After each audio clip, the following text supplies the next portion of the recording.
We've been called to speak boldly far and near. Jesus is the only way. With a humble heart, let us do our part. That's our mission every day. Prophecies fulfilled, there's no time to waste. Let's declare that Jesus saves. Christ so loved the world that He gave His life. This truth we shall proclaim. Grounded in the Bible, focused on the mission, till we see Him high in the clouds. Soon we'll hear the trumpets, thunder will be sounding. Here He comes, the King of Kings. He descends in glory, majesty and power. What a joyful day that will be.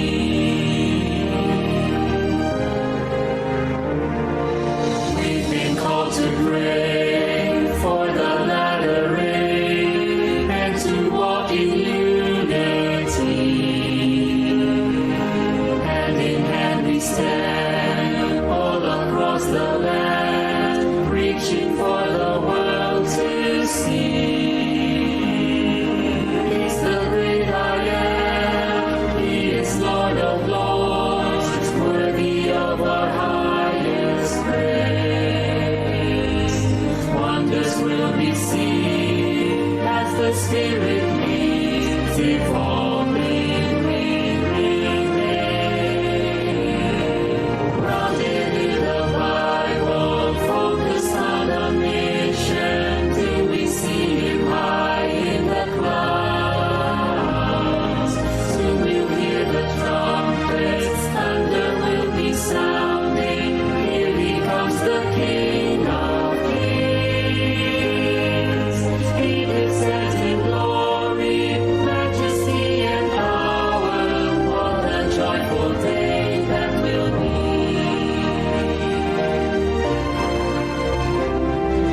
Grounded in the Bible, focused on the mission, till we see Him high in the clouds.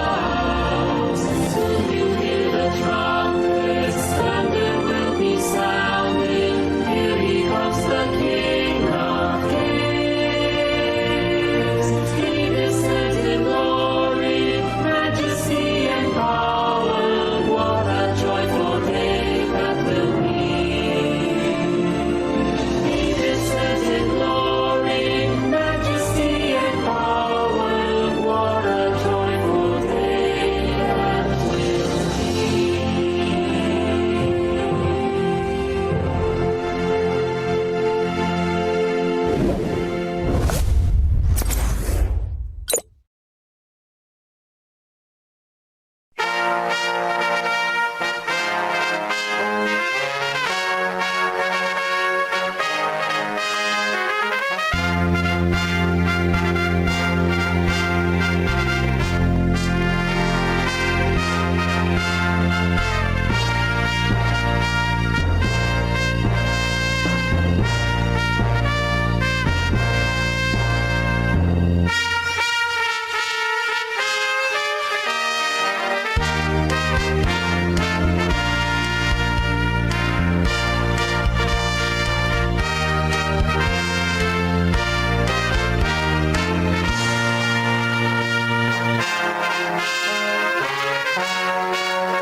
Good morning po. Good first Okay. morning. First morning. God first morning po mga kapatid. Good morning po. First morning po. Pablo. Ayan, welcome po sa lahat ng mga sumusubaybay po sa atin. Pinabati po natin ang mga kapatid natin sa Facebook, sa YouTube, at ganoon din po sa ating pong Zoom ngayong umaga pong ito. Welcome po sa ating pong God First Morning. So bago po tayo magsimula mga kapatid at ipakilala ang ating pong mga magsisiganap sa umaga pong ito, inaanyayahan ko muna po na hilingin natin ang gabay ng Panginoon sa pagpapasimula po natin. Tayo po'y manalangin. Pinupuri at pinasasalamatan ka po namin, dakila po namin Diyos, sa muling pagkakalob po sa amin ng panibagong buhay, kalakasan, at andito kaming muli sa inyo pong banal na presensya upang patuloy po naming namnamin ang kagandahan ng inyo pong mga salita, mga paalala na kailangan po namin sa aming pong buhay. Hiling po namin na pangunahan niyo po lahat ng mga magsisiganap sa umaga pong ito at na po ang banal na spirito ang siyang manguna sa bawat isa sa amin. At ganoon din po sa lahat ng mga makikibahagi at makikinig. Nawa po'y sama-sama po kaming makinabang sa lubos na ikalalago at kakatatag ng aming pong pananampalataya sa inyo. Salamat po sa kasiguraduhan, inyo pong diringgin ng aming pong panalangin at kami po'y inyong sasamahan all throughout our program this morning. Ito pong aming pong dalangin sa matamis sa pangalan ng aming Panginoong Jesus. Amen. Amen. Yan. Muli po, God First Morning sa ating lahat. So, kung kayo po ay nagsusubaybay po sa Facebook, you can just type God First Morning or pwede nyo rin pong i-type kung saan po kayo nanonood para alam natin kung saan naabot ang ating pong programa. At sa lahat po na nandito po sa Zoom ay God First Morning po sa atin. Nais ko pong ipakilala po sa inyo ang magsisibahagi sa ating pong programa ngayong umagang ito. Ang magli-lead sa ating pong Bible reading for this morning. Ang nakalagay po rito ay si Brother Norly Villanueva at ang kanya pong babasahin ay Pastor. Ay, sorry po. Sorry. Thank you po sa correction, Sister Net. Sister Norly Villanueva at ang babasahin po. Nandito na po ba si Sister Norly? Pwede po bang... Andiyan na po. Ayun. Praise the Lord. Yan. At ang babasahin niya po ay matatagpuan sa 2 Kings chapter 13. So kung kayo po ay may Biblia, ay handa na po natin ang 2 Kings chapter 13. At ang magbibigay po ng mga reflections po natin this morning ay pagkakalob po ng dalawa nating mga gwapong pastor. Una po ay si Pastor Ray Escabusa. At I think nakita ko na rin po siya kanina. At ganoon din po si Pastor Gio Piedra Verde. Amen. At susundan naman po susundan po ito ng panalangin. Iko-close ng panalangin ni Sister Norly. At ang ating pong magli-lead sa ating devotional na Jesus Wins ay pagkakalob naman po ito ni Brother Miko Ancheta. And then, mamaya po ang ating pong speaker sa ating pong Councils on Stewardship ay pagkakalob naman po sa atin at pangunahan ng ating din pong butihing pastor na si Pastor Noel Bornales. At mamaya po, tayo po'y muli magkakaroon ng acts of prayer. So mga kapatid, yan po ang mga manghuna po sa atin sa umaga pong ito. At ngayon po, ipagkakalob na po natin ang pagkakataon sa maglilid ng ating pong Bible reading na walang iba kundi po Sister Norly Villanueva. Ibigay po natin ang ating pong buong atensyon sa salita po ng ating Panginoon. Sister Norly. God first morning po. Diyan na po ba? Nagtampo na, Pastor.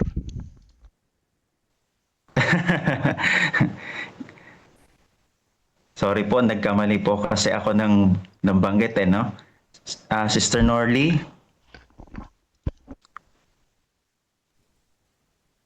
Nandiyan na po ba? Pastor Norly. Okay. Kung wala po ay Diyan na po siya, Pastor. Baka hindi lang siya makapag-open ng ano. hello po. Hello po, Sister Norly. Naka-unmute naman yung kanyang mic pero alam boses. Bakit kaya? Baka doon sa kanyang zoom up kasi kagabi niya pa pinapaayos yan eh. Pastor Norly, mag-chat ka or ano. Nag-lip muna siya. Wait lang. Sige po, diretso na. Okay, sige po. Sabi po ni Brother Edmond ay meron naman pong willing daw na sumalo. Brother Edmond, nandito na po ba si Jomer Merioles po? Opo, andyan po. Pastor. Ayun. Okay po, sige po. Pwede po ba nating ipagkalo po at pangunahan po tayo sa ating pong Bible reading? Yan po, good morning po. Lahat mga kapatid. Happy God first morning. God first morning. God Sige first po. morning, Brother Jomar. So tayo po dadako sa ating pong babasahin. Ito po ay matagpan sa ikalawang hari, chapter 13. At ang pagkat po nito ay si Haring Jehoahaz ng Israel. Nang ika-23 taon ni Joas na anak ni Ahazias na hari ng Juda, si Jehoahaz na anak ni Jehu ay nagsimulang maghari sa Israel sa Samaria at siya ay naghari sa loob ng 17 taon.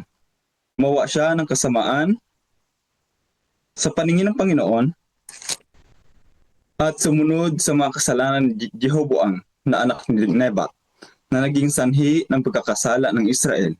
Hindi niya iniwan ang mga iyon. Ang galit ng Panginoon ay nagningas laban sa Israel.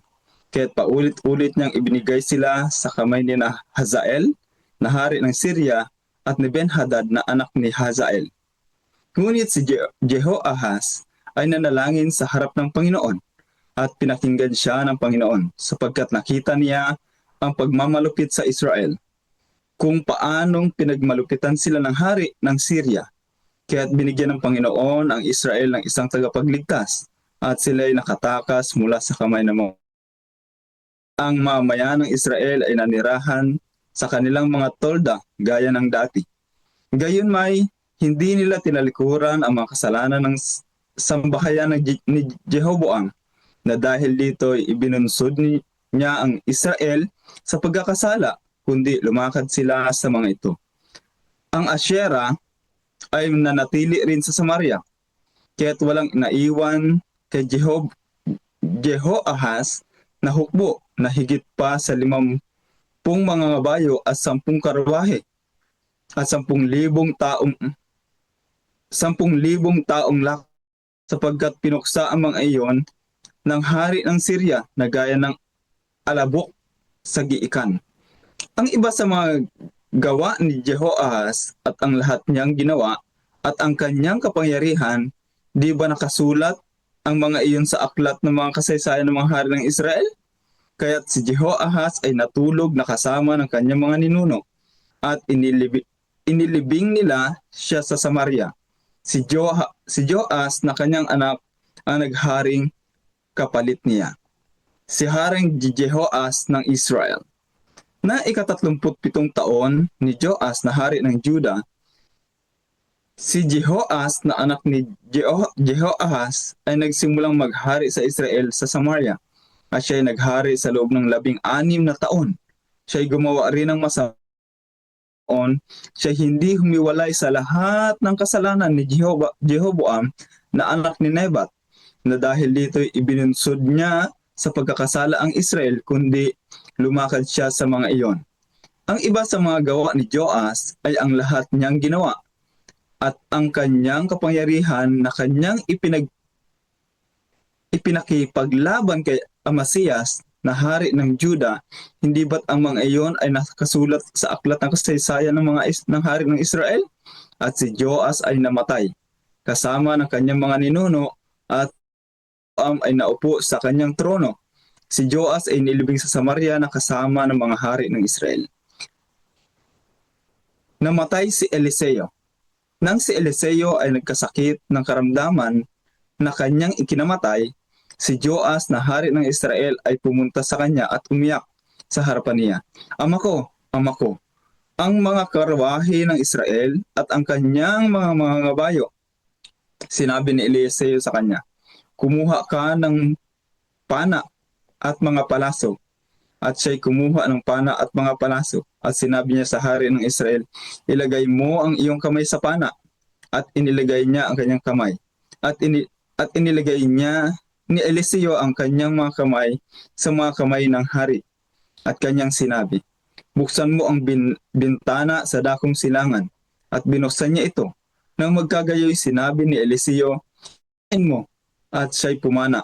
At kanyang sinabi, ang palaso ng pagtatagumpay ng Panginoon, ang palaso ng pagtatagumpay laban sa Syria, sapagkat lalabanan mo ang mga taga-Syria sa Afek hanggang sa sila'y iyong malipol. Kaya't nagpatuloy, kunin mo ang mga palaso, at kinuha niya ang mga iyon. At sinabi niya sa hari ng Israel, ipana mo ang mga iyon sa lupa. At siya'y pumana ng 3 ulit at tumigil. Ang ay nagalit sa kanya at nagsabi, pumana ka sana ng 5 o 6 na ulit. Nang sa gayon ay napabagsak mo na sana ang Syria hanggang sa iyong malipol, ngunit papanain mo ang Syria ng 3 ulit lamang? Namatay si Eliseo at kanilang inilibing siya. Noon ang mga pulutong ng mga Moabita ay laging sumasalakay sa lupain sa panahon ng tagsibol. At habang inililibing ang isang lalaki, kanilang natanaw ang isang sumasalakay na pulutong. Ang lalaki ay naihagi sa libingan ni Eliseo, at nang sumagi ang tao sa buto ni Eliseo, siya'y muling nabuhay at tumayo sa kanyang mga paa. Pinahirapan naman ni Hazael na hari ng Syria ng mga araw na Jehoahaz. Ngunit ang Panginoon naging mapagpala sa kanila at nahabag sa kanila, at siya'y bumaling sa kanila dahil sa kanyang tipan kina Abraham, Isaac at Jacob, at ayaw niya silang lipulin. Nipalayasin man sa kaniyang harapan hanggang sa ngayon. Nang namatay si Hazael na hari ng Syria, si Ben-Hadad na kanyang anak ang naging hari kapalit niya, at binawi ni Jehoas na anak ni Jehoahaz sa kamay ni Ben-Hadad na anak ni Hazael, at ang mga lungsod na kanyang kinuha sa kipig mula sa kamay ni Jehoahaz na kanyang ama. 3 ulit siyang tinalo ni Joas at nabawi ang mga lungsod ng Israel. Yan po ang ating pong Bible reading na natagpuan sa 2 Hari, chapter 13. Kailangan po. Amen. Amen. Amen. Sama-sama po nating panggitin ang salitang amen, mga kapatid. At pwede rin niyo pong ipakita ang paggalang Amen. po sa salita ng Panginoon. Amen. Pagpuso po sa ating pong heart react. Amen. Amen. Yan, amen po. So ngayon po, ibibigay natin ang pagkakataon sa ating pong dalawang mga gwapong pastor sa kanila pong mga reflection. Ibigay po muna natin kay Pastor Ray. Pastor Ray Escabusa. God first morning po. First morning po. Mga minamahal. Mga pangalawa lang po sa kagwapuhan po ng ating host. Amen. So, Amen. tayo po ay papatuloy mga minamahal. So, sabi po rito sa aking pong reflection, mga kapatid, sa 2 Hari 13, titignan po natin mga kapatid kung ano po yung nangyari sa 2 Kings chapter 13. Makikita po natin mga minamahal ang patuloy na paglayo ng Israel sa Diyos. At si Haring Jehoahaz at ang kanya pong anak na si Jehoas ay gumawa ng kasamaan sa paningin ng ating pong Panginoon. Sila po ay nagpatuloy sa kasalanan. Kaya ang nangyari ho, mga minamahal na mga kapatid, ay sila ho'y pinahintulutan. Sila po'y pinahintulutan na magapi po ng kanila pong kaaway na Syria. So, ngunit sa kabila po nito mga minamahal, nung sila ho'y humingi ng saklolo, no? Sumigaw po sila, ay ang Diyos ay nagbigay pa rin ng kanya pong mayamang habag, no? Ipadala ho siya ng tagapagligtas upang sila'y makalaya. At dito ho sa kabanatang ito ay makikita rin po natin mga minamahal ang huling bahagi ng buhay ni Propeta Eliseo, no? At ang kanyang kakaibang himala kung saan nabuhay ang isang patay nang mahawakan ang kanyang mga buto. So, napakatindi pala, no? So, ang tanong po ay bakit ito nangyari? Ito ay nangyari mga minamahal dahil sa patuloy na pagsuway ng Israel sa Diyos, no? Hindi sila natututo sa mga nakaraang babala at patuloy nilang sinamba ang mga Diyos-Diyosan. Ngunit gayon pa man, ipinakita rin dito ang habag at pagtitiis ng Diyos, no? Na kahit paulit-ulit ang kanilang pagkakamali, hindi pa rin sila lubusang pinabayaan ng Panginoon dahil sa kanyang tipan kay Abraham at Isaac at kay Jacob. So ganoon pala ka mahabagin at tapat ang atin pong mahal na Diyos. So ang tanong po na ikatlo ay ano ang dapat na mangyari? Ang dapat sana ay tunay na pagsisisi at pagbabalik loob sa Diyos. Hindi sapat ang pansamantalang paghingi ng tulong sa panahon ng problema. Nais ng Diyos ang isang pusong ganap na sumusunod sa Kanya. Ang pananampalataya ay dapat ipinapakita sa buong pagtitiwala at pagsunod, hindi kalahati lamang. Tulad ng nangyari kay Haring Jehoas na 3 beses lamang tumama ang pana sa lupa na sumisimbolo sa kanyang kulang na pananampalataya. Pang-apat mo na tanong mga kapatid mo, ano ang atin pong response? Ang atin pong tugon ay dapat ho tayo po'y matutong magtiwala at sumunod ng buo sa Diyos. No? Minsan po kasi hindi nagiging 100% ang ating pagtitiwala sa ating pong mahal na Diyos. Madalas tulad ng Israel, no, na sila ho'y lumapit lamang kapag meron na pong mga problema na kanila pong kinakaharap. Ngunit tinatawag tayo ng ating pong mahal na Diyos, mga minamahal, na tayo po ay mamuhay araw-araw na may pananampalataya at katapatan. Ang kabanatang ito, mga minamahal na mga kapatid, ay nagpapaalala sa atin na ang Diyos ay mahabagin Ano po? Ngunit nais niya ang buong pagtatalaga ng atin pong mga puso. Yung total commitment, ano po? Na tayo ho ay sumusunod sa kanya pong banal na kalooban at nagtitiwala sa kanya pong kapangyarihan.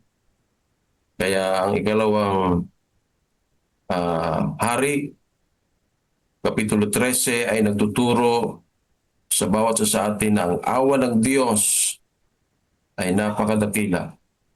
Ngunit ang tunay na pagpapala ay dumarating sa mga taong lubos na nagtitiwala at sumusunod sa atin pong makapangyarihang Diyos. So ito po ang aking pong refleksyon sa ating pong Bible reading sa umagang ito. God first morning po sa ating lahat. Mga Amen. minamahal. Amen. Amen po. Sa pusuan na po natin yan mga kapatid. Thank you po Pastor sa inyo pong reflection. At bago ko po ibibigay kay Pastor Gio ang susunod po nating reflection mga kapatid na nandito po sa Zoom or nandyan po sa Facebook, sa YouTube, feel free na express din po ang inyo po mga reflection sa chat box mga kapatid para pagsasaluhan po natin ang mga in-inspire po ng Panginoon sa atin. So ngayon po, bigay natin ang pagkakataon kay Pastor Gio sa reflection. Pastor, Amen. Praise the Lord. first morning. Good morning po mga kapatid. God first morning sa ating lahat. Shout out sa mga kapatid na palaging nakikinig at sumubaybay sa ating Facebook Live at YouTube. Ang boses ko ay nagbibinata dahil meron po akong karamdaman. Pero po rin ng Panginoon sa umagang ito ay nakagising ako. Akala ko nakalimutan ko yung aking appointment. Di pala. Sa umagang ito ay ating pong himay-himayin ang aklat ng Ikalawang Hari, Kapitulo 13. Ito yung kwento kung saan si Haring Joas at Joas ay ang mga haring ito ay nagkaroon sila ng problema dahil sila ay gumawa ng kasamaan sa paningin ng Diyos at hindi tumigil sa mga kasalanan na katulad sa ginawa ni Jeroboam. So kung titingnan natin, ang kasalanan mga kapatid ay mayroong kaakibat na mga problema pag ito ay patuloy na ginagawa. Bakit ito nangyari? Dahil ang kaganapan ng aklat ng Ikalawang Hari 13 ay mahalagang dahilan na may kaugnayan sa relasyon ng mga tao ng Israel sa Diyos, pati na rin ang layunin ng Diyos na ipakita ang kanyang katarungan, awa at kapangyarihan na kahit ang tao ay nagkasala. Una, ang nangyari dahil sa kasalanan ng mga tao ng Israel. Ang mga hari ng Israel na si Joas at Diyos at ang kanilang mga mayan ay patuloy na sumusunod sa mga kasalanan Jeroboam, ang pagsamba sa mga idolo at pagsuway sa mga utos ng Diyos. Ito ay pangunahing dahilan ng paghihirap ng kanilang tinatanggap tulad ng pagkakahawak ng kapangyarihan ng mga Arameo at ipapakita nito ang kasalanan ay may mga kahinatnan ngunit handa namang tumanggap ng pagsisisi ang Diyos. Pangalawa, upang ipakita ang awa at pagliligtas ng Diyos. Nang humingi ng tawad si Joas, pinakinggan siya ng Diyos at binigyan ng tagapagligtas para ilabas sila sa pang-aapi. Ay pinakita nito na bagaman may katarungan ng Diyos, mas malaki pa rin ang kanyang awa at handang tulungan ang mga taong handang magbalik loob sa Kanya.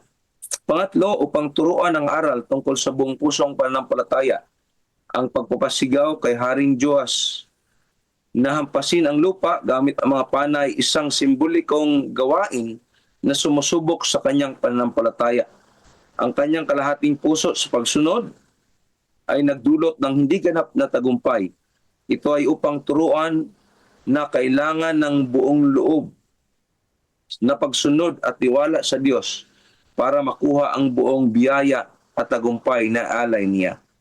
Ano ang dapat batay dito sa ating pag-aaral sa Aklat ng Hari, Pangalawang Hari, Kapitulo 13, narito ang dapat mangyari. Dapat una ay magsisi at tumalikod sa kasalanan. Ang mga hari ng Israel at ang kanilang mga mamayan ay dapat ganap na tumalikod sa pagsamba sa mga idolo at pagsuway sa mga utos ng Diyos. Dapat nilang ibalik ang kanilang panampalataya at pagsunod sa tunay na Diyos, hindi na muling babalik sa mga kasalanang naging sanhi ng kanilang paghihirap. Pangalawa, dapat magkaroon ng buong puso't panampalataya sa pagsunod. Si Haring Joas ay dapat na sundin ng buong puso, buong loob ang tagubilin ng propetang Elisha na hampasin ang lupa gamit ang mga pana.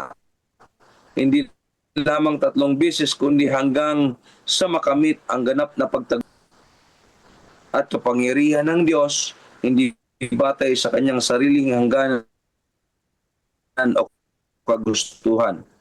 Pangatlo, dapat kilalanin na ang kapangyarihan ay mula sa Diyos.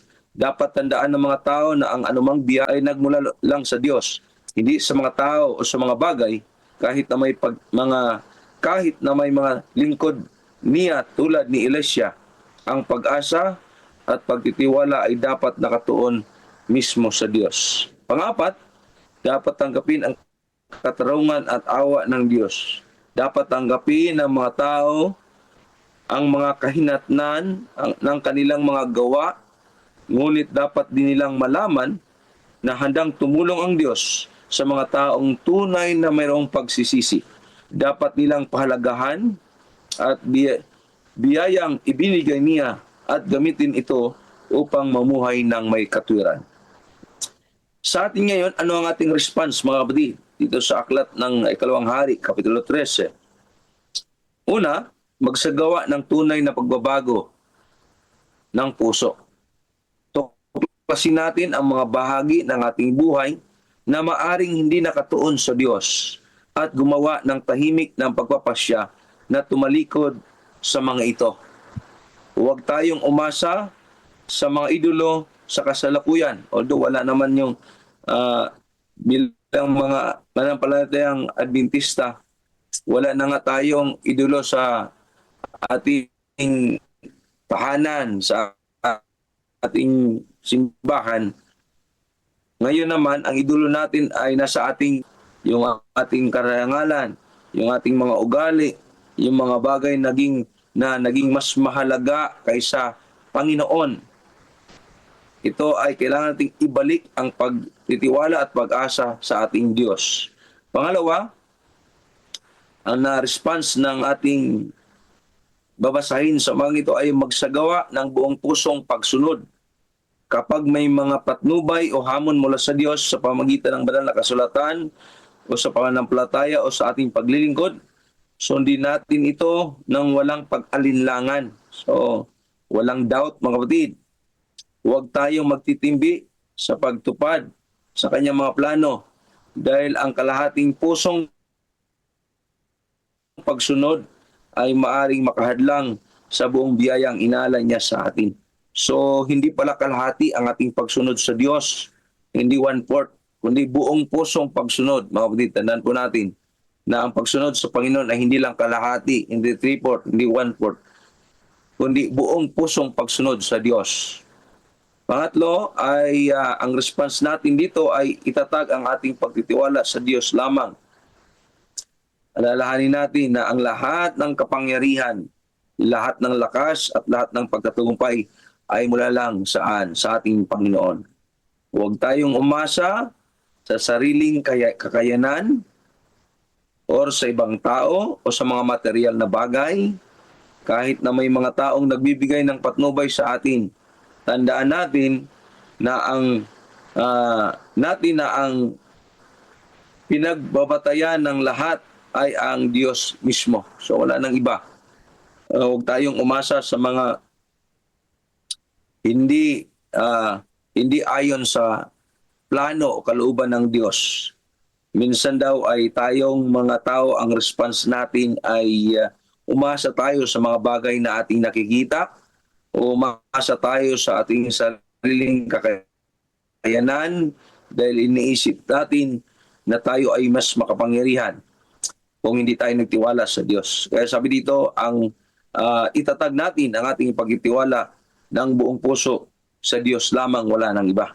Ang panghuli nating response dito sa reading na ito ay ang ipagpapasalamat ang kanyang awa at maging huwaran ng mabuting halimbawa.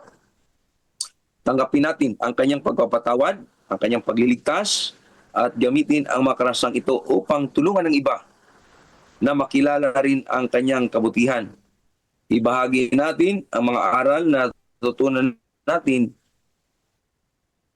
mula sa kwento upang maibigay ang pag-asa at patnubay sa mga nangangailangan. So mga kapatid, ang reading na to ay nagbibigay sa atin ng pagsagawa ng tunay na pagbabago sa ating mga puso at nagpapaalala sa atin na kung ang tao ay sumubay sa mga gustong mangyari ng Diyos ay walang patutunguhan ng ating buhay. Kaya magsagawa tayo habang mayroon pa tayong buhay, mayroong pag-asa. Habang mayroon tayong buhay ay mayroon pang panahon upang baguhin ang ating mga gawain sa buhay na mayroong, ang tawag doon, mayroong magandang relasyon sa Panginoon. Kaya mga kapatid, ang reading na ito ay nagbibigay sa atin uli ng liwanag upang magkaroon tayo ng pagbabago ng ating puso, magsagawa ng buong pusong pagsunod na 100%, hindi lang kalahati, at magkaroon ng tiwala sa Diyos lamang, at panghuli ay magpasalamat sa kanyang awa at habag at maging huwaran ng mabuting halimbawa. Maraming salamat po sa ating lahat. Purihin ang Panginoon at God first morning na sa lahat ng bagay, unahin natin ang Diyos sa ating buhay. Pagpalain po tayo sa umagang ito, mga kapatid. Amen. Thank you po, Pastor Gio, sa inyo pong binigay pong reflection. At ngayon po, nais ko pong basahin ang mga nag-reflect po sa ating pong group chat from Area 5. Si Brother Sunny Talusan. Sabi po niya rito, ano ang nangyari? Naging hari si Jehoahaz, anak ni Jeho, ngunit gumawa siya ng masama sa paningin ng Diyos. Dahil dito, pinahintulutan ng Diyos na pahirapan ang Israel sa hari ng Syria. Nang dumaing si Jehoahaz sa Diyos, nahabag ang Diyos at magbigay ng tagapagligtas. Sumunod na naging hari si Jehoahaz at pinalaw niya si Elisha bago ito pumanaw. Inutusan ni Elisha si Jehoash na pumana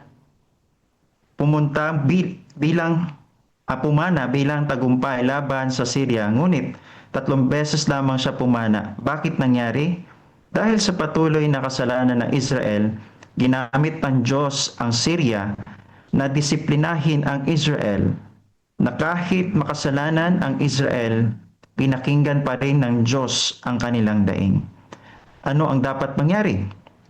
Dapat lubusang magsisi ang Israel at dapat magtiwala ng buong puso sa Diyos. Ang tugon ko ay suriin ko ang aking buhay kung may maliit na kompromiso sa aking pananampalataya. Matuto rin akong magtiwala sa Diyos at lalapit ako sa Kanya sa panalangin dahil Siya ay mahabagin at handang tumulong. Ayan. Amen po. Pero may kadugtong pa po ito. Sabi pa po sa karugtong, galing pa rin po kay Brother Sunny, ang kabanatang ito ay may 2 katangian ng Diyos, ang hustisya at habag. Dahil sa patuloy na kasalanan, pinahintulutan ng Diyos na sila ay apihin ng Syria. Ngunit nang sila ay dumaing, hindi sila tuluyang pinabayaan ng Diyos. Ang Diyos ay handang magligtas at magpala, ngunit ang buong tagumpay ay mararanasan lamang ng mga taong may buong pananampalataya at ganap na pagsunod sa Kanya. Sabi sa James 1:6, ngunit humingi siya na may pananampalataya na walang pag-aalinlangan sapagkat ang nag-aalinlangan ay tulad ng alon ng dagat na itinataboy ng hangin. Ayun. Thank you po, Brother Sunny Talusan, sa inyo pong reflection. At meron pa pong reflection po rito, galing naman po kay Brother Romel Samiliano. Sabi po rito, ang siklo ng kasalanan at habag. From verses 1 to 6, sabi po rito, si Jehoahaz ay gumawa ng masama sa paningin ng Panginoon. Kaya, ibinigay sila sa kamay ng mga kaaway. Ngunit, nang dumalangin si Jehoahaz, pinakinggan siya ng Diyos dahil nakita niya ang pagmamalupit ng mga kaaway. Ang aral po, ang Diyos ay makatarungan, ngunit puno ng habag. Kahit tayo ay nagkakasala, handa siyang makinig kapag tayo ay tapat na tumawag sa Kanya.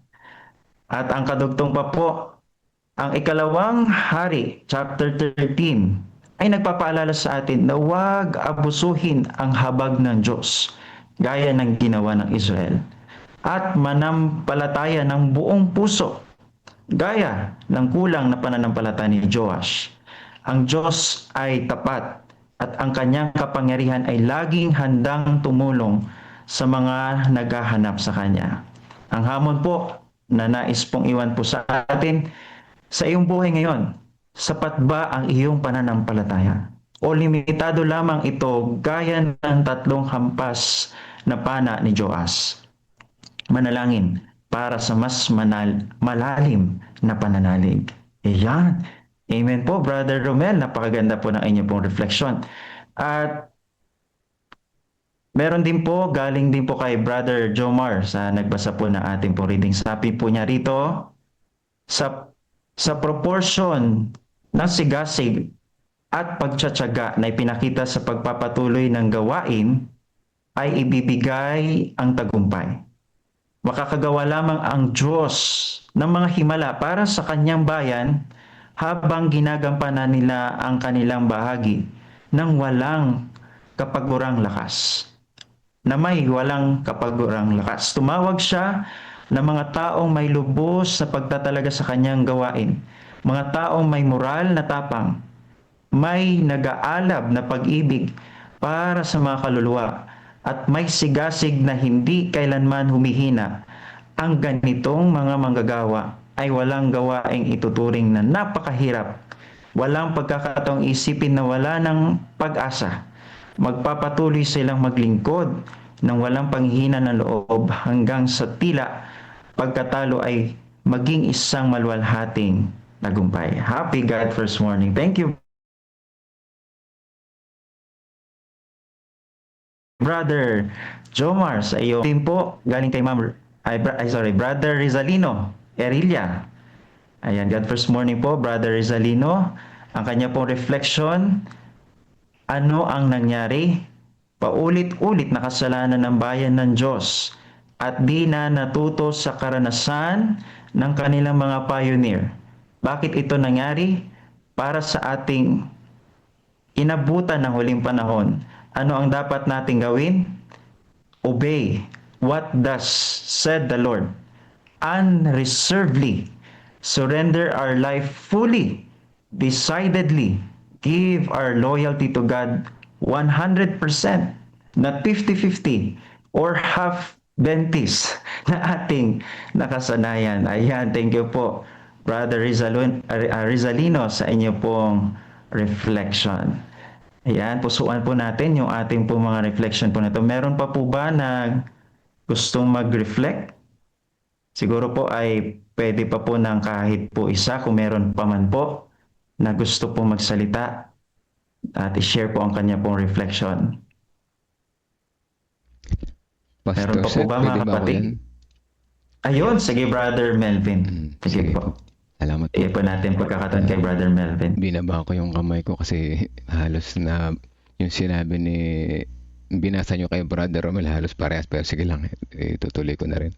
Gusto ko yung part ng bago mamatay si Eliseo, nag-prophecy siya, no? Sinabi niya kay Jehoas na pagtatagumpayan siya ng Panginoon laban sa Assyria. Pinapana siya sa lupa. Pumana siya sa lupa. 3 beses lang pumana itong si Jehoas, ano? Siguro tingin ko marami pa siyang reserbang pana sa kanyang lagayan ng pana eh. Pero siguro tinamad na siya, 3 na lang. Pumana siya 3 beses. Kaya sabi ni Eliseo, 3 beses mo lang pananagumpayan ang Syria, sabi gano'n. So, sa buhay natin mga kapatid, sinabi ng Panginoon na magtiwala tayo sa Kanya. Kaya lang may mukhang 3% lang yung ating tiwala sa Kanya. Kaya naman, yung pagpapala dapat na bibigay ng Panginoon, nalilimitahan, ano? Nalilimitahan. Kaya, halimbawa, nakita natin na, kung bibigay ko pa yung aking 10% na offering, mauubos na. So, ganun ano, parang kulang yung tiwala natin, mga kapatid. Ganun din, pag araw ng Sabat, sabi ng Panginoon, ipangili ng araw ng Sabat. Sabi ni Kuya Sani, half Adventist daw yung sa atin ng iba, no?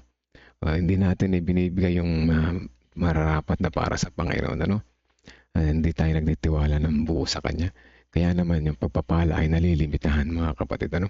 Ano yung nalilimitahan na pagpapala na dapat meron tayo? Yung changes of character. Nalilimitahan, dapat nagbago na tayo matagal. Nagtiwala lamang tayo sa Panginoon ng 100%, ano po? Kaya yan, ganun pa rin. Itong mga nababasa natin na ito, mga kapatid, nawa hindi ito maging history lamang na nakaraan, kundi maging example para sa ating ikalalago at sa ating ikabubuhay, ikalalago ng relasyon kasama ang Panginoon. Yan lang po, Pastor Seth. God first morning po sa atin. Yan, amen. Amen po, Brother Melvin. Yan po, suwan natin yan, mga kapatid. Thank you po sa inyo pong reflection, Brother Melvin. At meron pong nagpahabol, Sister Net. Sige po, Sister Net, sabi po niya dito, ano ang nangyari? Si Jehoahaz ay naghari ng 17 na taon at nagpatuloy sa idolatria. Kaya pinahirapan sila ng Diyos sa pamamagitan ng Hari Hazael ng Syria. Si Jehoahaz naman ay naghari ng 16 na taon. Parehong masama ang pamamahala. Bakit nangyari? Nangyari ang mga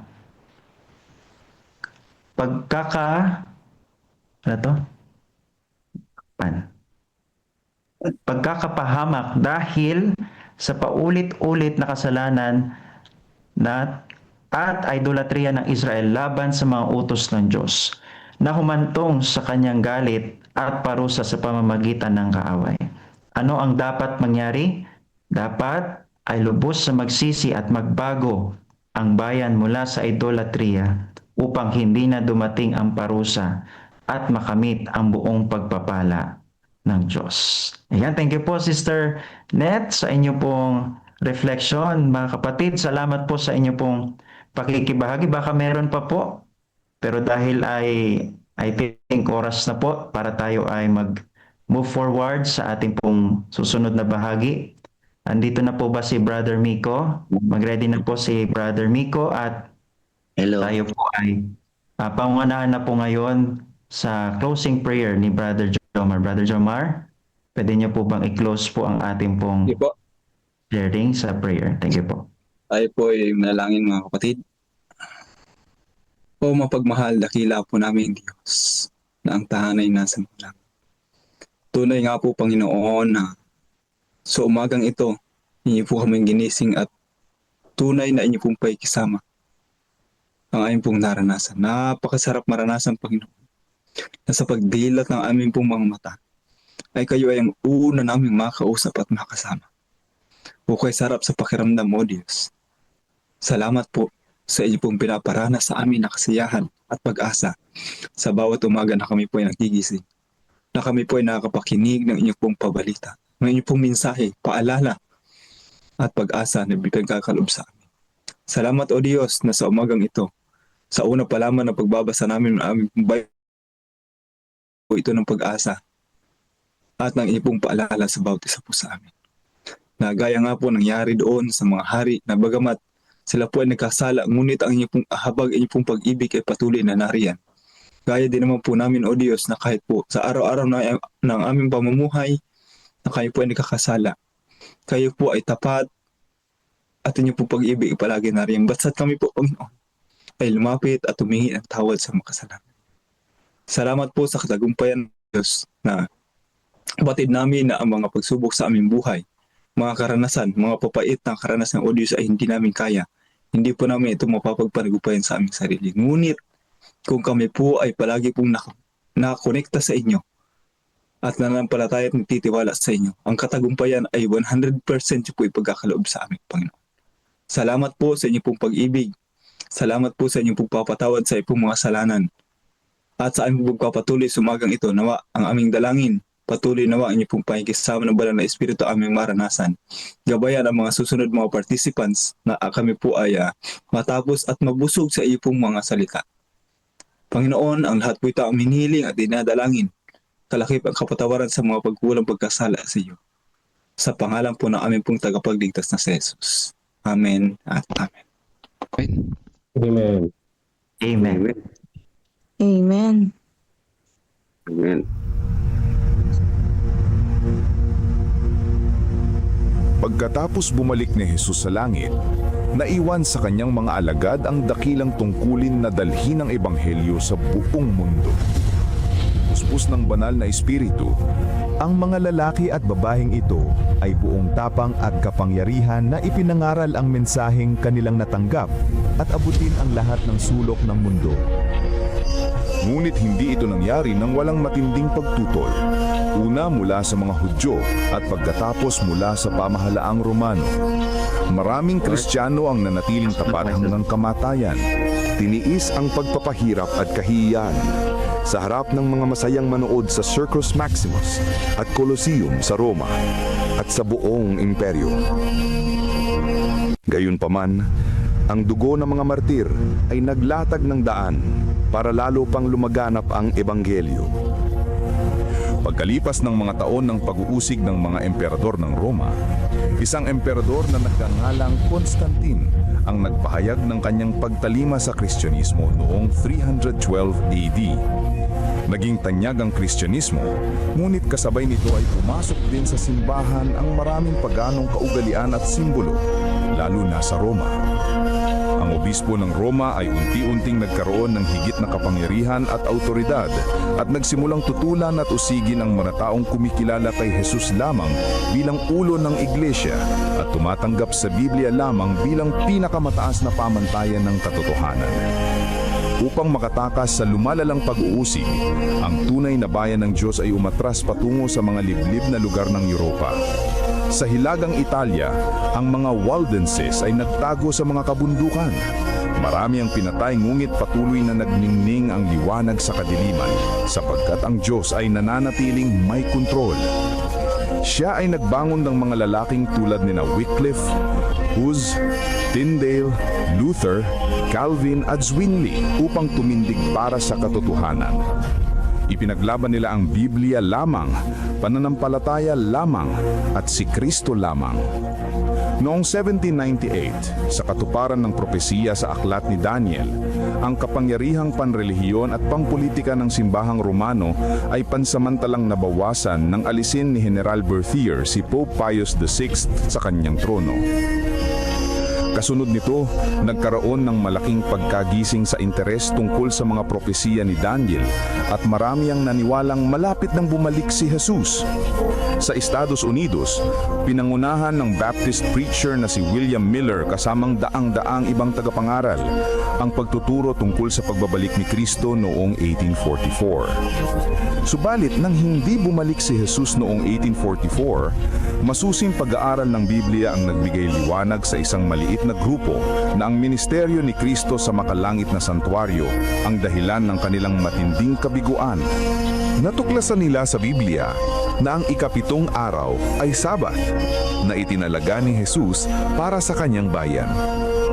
Unti-unti nilang naumawaan na ang kanilang misyon ay ipangaral ang mensahe ng tatlong anghel sa Apokalipsis 14. Bilang mga Seventh-day Adventist, ang layunin nila ay ipangaral ng may kapangyarihan ang walang hanggang ebanghelyo at ihanda ang mundo sa pagbabalik ni Kristo. Mahigit sa 160 years na ang lumipas, mga taong dumaan sa 2 World War, maraming kampanyang militar, mga krisis sa ekonomiya, ang pagtaas ng ateismo at sekularismo at pagdami ng populasyon ng mundo. Dumami rin ang mga natural na kalamidad na pabalik-balik at lumalala. Sa panahong ito, ang misyon at mensahe ng Iglesia ay mas may kabuluhan at mas agaran kaysa dati. Si Jesus ay malapit nang dumating at ang mundo ay dapat na maihanda. Maghanda sa pagsalubong sa Diyos. Amen. Amen. So ngayon po, dadako po tayo sa ating pong devotional reading. Brother Miko, bigay po natin ang pagkakataon kay Brother Miko. God first morning, Brother Miko. Happy God first morning po mga kapatid. Reset. Sige po. Take it away.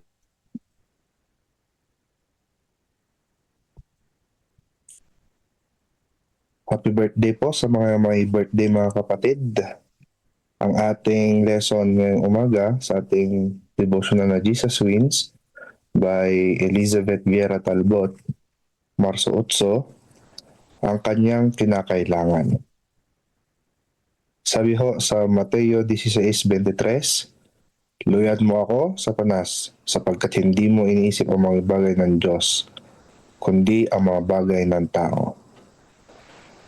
Ayon po sa isang klase sa aking master's degree sa organizational behavior, kinausap ako ng isang substitute na professor at ito ay nagbago ng aking buhay. Nag-aaral kami ng moral developmental model ni Kohlberg at hinamon niya ako dahil sa isang komento na ginawa ko. Napagtanto ko na siya ay tama at ang aking pananaw tungkol sa Diyos ay nangangailangan na muling pagsasaayos. Ang pagtutuwid tungkol sa Diyos ay nangangailangan. Ang pagtutuwid na ito ay isang mahalagang sandali para sa akin at nagbigay daan ito sa isang muling pagsusuri ng aking pag-unawa sa kalooban ng Diyos para sa sangkatauhan. Katapos lamang gawain ni Pedro ang isang makasaysayang pag-amin tungkol kay Jesus bilang anak ng Diyos. Mateo 16:16. At sinabi ni Jesus na ang pag-unawang ito ay ibinigay kay Pedro ng kanyang ama sa langit. Ilang talata lamang ang lumipas, nagbago ng malaki ang mga bagay. Ipinahayag ni Jesus na kinakailangan para sa kanya na pumunta sa Jerusalem, magdusa ng maraming bagay, patayin, at muling mabuhay sa ikatlong araw, ayon sa talatang 21. Ang mga salitang kailangan pumunta siya sa talata 21 ay gumagamit ng Gregong pandiwa na day na nanguhulugang kinakailangan ni Jesus na pagdaanan ito. Tingnan din ang Lucas 24:26. Ang pagdurusa ni Jesus ay isang ganap na pangangailangan upang maganap ang kanyang panukala ng pagtubos. Hindi makapagkasundo ni Pedro ang pananaw na ito sa kanyang mga naunang ideya kung ano ang dapat makamit na Mesiyas. Dinala ito sa kanyang mga naunang ideya. Dinala niya si Jesus sa isang tabi at sinimulang pigilan siya na sinasabi, "Huwag nawang pantulot ng Diyos. Panginoon, hindi kailanman mangyayari ito sa iyo." Mateo 16:22. Gamit ang isang dobleng negatibo na isinasalin bilang hindi kailanman. Sinubukan ni Pedro na ipahayag kay Jesus na ito ay hindi siya tamang daan sa paggawa nito. Kinuha ni Pedro na ipahayag kay Jesus na ito ay hindi siya tamang daan. Sa paggawa nito, kinuha ni Pedro ang posisyon ni Satanas na sinusubukang ilihis si Jesus mula sa krus. Tingnan ang Mateo 4 versikulo 1 hanggang 11. Nakilala ni Jesus ang layunin ng kaaway at nagbigay ng matinding pagsaway. Layuan mo ako, Satanas. Mateo 16 verse 23. Tingnan ang Mateo 4 versikulo 10. At ipinaliwanag ng isipan ni Pedro ay hindi nakatuon sa mga bagay ng Diyos, kundi sa mga bagay ng tao. Sa talatang 23. Sa sandaling iyon, si Jesus ay naging isang hadlang para sa gawaing pagtubos ni Jesus. Sa ating spiritual na paglalakbay, kailangan din nating isuko sa mga interes ng Diyos ang sa atin. Mas interesado ang Diyos sa ating kaligtasan kaysa sa ating kaginhawaan. Magtiwala tayo sa pananaw ng Diyos kung anong kinakailangan sa ating mga buhay para sa kanyang mga layunin ng pagtubos. Yan po, mga kapatid, sa maikling reflection po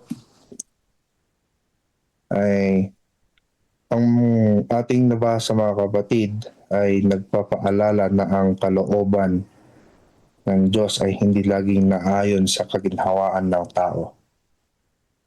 Tulad ni Pedro,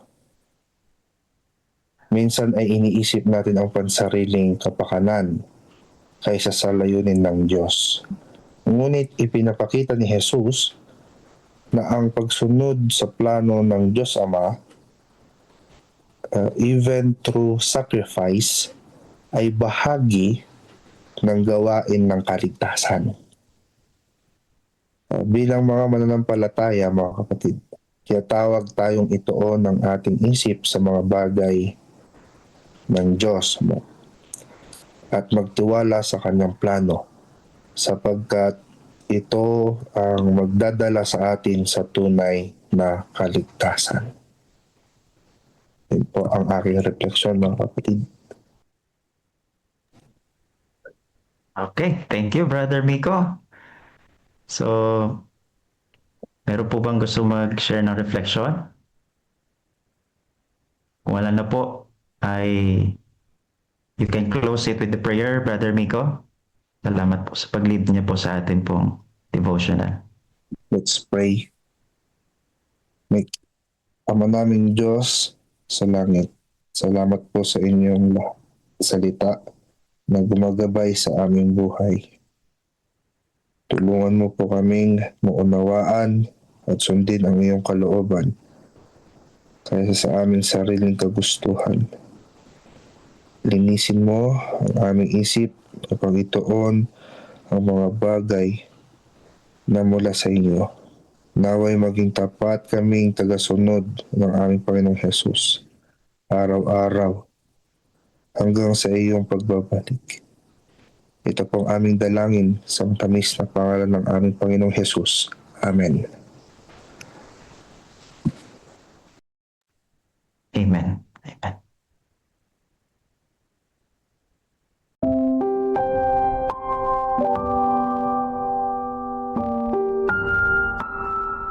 Sapat, March 7.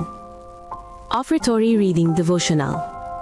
Isa sa mga pinakakaraniwang tanong na itinatanong natin sa ating sarili tungkol sa ating kita at ipon ay, magkano ba ang sapat? At ito ay isang napakahalagang tanong. Mayroon bang halaga ng pera kung saan masasabi ng isang Kristiyanong sapat na ang mayroon ako? Mayroon ba tayong sapat kapag ang ating net worth ay 10 beses ng karaniwang taunang kita ng sambahayan ng bansang tinitirhan natin? O kailangan pa ba itong maging 20, 50 o 100 beses na higit pa? May isang lalaki na minsang nagsabi, malalaman kong sapat na ang mayroon ako kapag hindi ko na kailangang sipsipin ang laman mula sa buto ng mangga. Sinasabi sa atin ng mga tagapagplano ng pagreretiro na kailangan natin ng isang tiyak na halaga ng ipon at mga ari-arian upang magretiro ng komportable. Dapat bang maging iba ang halagang ito para sa isang tunay na debotong tagasunod ni Jesus? Ang sapat ay talagang isang relatibong termino. Para sa isang tagasunod ni Jesus, ang mahalagang tanong ay hindi gaano karami ang sapat, kundi ang pagsisikap ko bang makuha ang aking antas ng sapat ay humahadlang sa akin at sa aking Panginoon? Kaya humahadlang ba ito? Humahadlang ba ito sa ating puso at sa Diyos? Kung gayon, kailangan nating gumawa ng ilang malubhang pagbabago, kahit na sinisip-sip pa rin natin ang laman mula sa buto ng mangga. Panawagan. Sa pagbabalik natin ngayon ng 10% na ikapo ng Diyos at pagbibigay ng ating regular at sistematikong mga handog, hilingin natin sa Diyos na ihayag ang mga bagay na maaaring lumalayo sa atin mula sa lubos na pagtitiwala sa Kanya.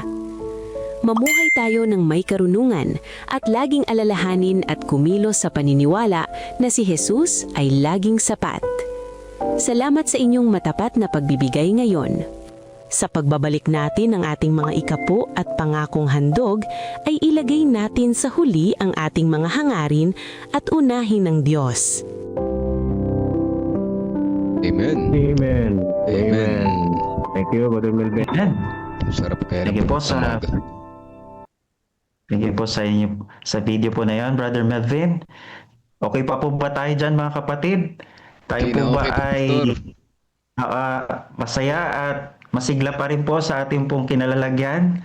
Pwede po tayong Amen. magpuso po dyan or pwede po ba tayong ngumiti? At tayo po ay dadako na sa ating pong stewardship reading, Councils on Stewardship na pangunahan po ng ating pong butihing pastor na si Pastor Noel Bornales. Pastor Noel, God first morning po. Yan. God first morning, Pastor, and God first morning po sa lahat Bigyan po natin ng ang kasamahan po pagkakataon natin. kay Pastor. Good morning po, Pastor But- Bernales. Naririnig po ba ako? Medyo masama pang pakiramdam at inabutan Narinig ng po, ulan. Pastor. Okay po. Clear po, Pwede clear. po ba ako makapag-share screen? Ayan. Kita po? Yes po, Pastor. Yes po, Pastor. Kita po, kita po. Ayan po.